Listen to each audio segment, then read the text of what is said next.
کې په شریعت کې دا دي خوراک لباس کور مکان دا درې خبرې به تل لري بیا تا ته واده جایز دی کته دا درې خبرې نصف سر رسولې بیا تا ته واده نه دی جایز خبره دا د عزیزانو ابل یو ځوان رالی دا اوس درې څلور مخکې ویلې مولوي صاحب زما بابا او زما ادي و ما ته پر خپل مزاج واده راوکړي یو زنانه د چالو خور د دې خوښه سواله وما تراو غشتله آمنا وسلمنا زه خو نورې خبرې نسم پکې کولی نو چې وخت تېرېدی کال به تېر سوی یا نه تېر سوی اوس خبره دې ځې لراله چې زما بابا وایي ته به دا ښځه طلاقوې زما مور وایي ته به دا ښځه طلاقوې زما ورونه وایي ته به ښځه طلاقوې زما خویندې وایي ته به دا ښځه طلاقوې زه څه چم وکړم داسې ژړل زه د خپلې کور والا څه خوشحاله زه جنې راضي یم زما څو بچیان ستا اوس مې بابا هم نه پرېږدي ادې هم نه پرېږدي ادې وایي شیدې نه در بخښم بابا وایي حق نه در بخښم بابا وایي زه دې عاقومه ورونه وایي زه دې د کوره پسې اخلمه لهذا دې ښځې ته به طلاق ورکوې ما ته لاره راوښیه شریعت ما ته څه وایي موږ ډېر ځله لیدلی دي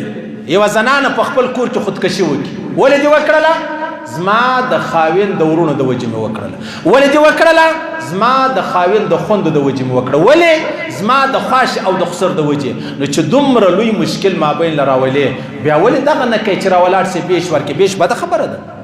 ظلم دی هېڅ بده خبره نه ده حالانکې په شریعت کې خبره ده د عزیزانو چې یو سړی زوی ته واده ورکوي د واده اولنی شرط دا دی چې دې زنانې ته بالاایده کور ورکوي اولنی شرط دا دی چې دې زنانې ته بالاایده کور ورکوي په شریعت کې دا دی خوراک لباس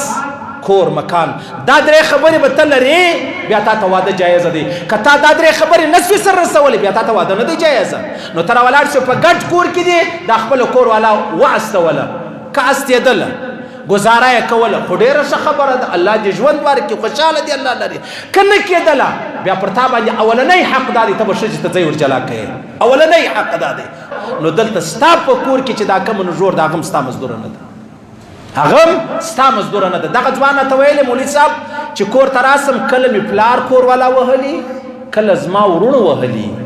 او کله زما خوند وهلي دا زما کور والا یعنی دا به څنګه معاشره یي چې یو لیور راولاړېږي ورېنداره وي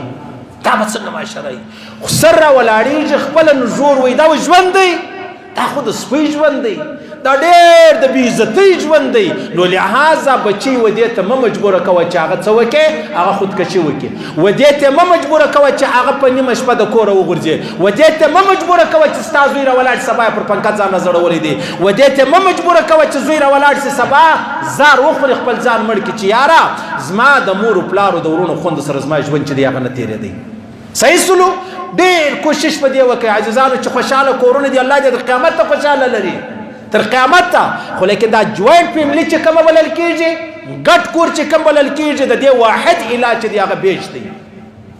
که نن نه وي سبا نه وي 5 کاله بعد بیش کوئ او 5 کاله بعد بیش په جنګو په جګړو په داوو په درېیمو په څلورمو په ملاو په پیرو په هغه یې کوې نن راولاړ سي په خوشحالي باندې سره وکړي بیش چیرې په کور کې 5 خوا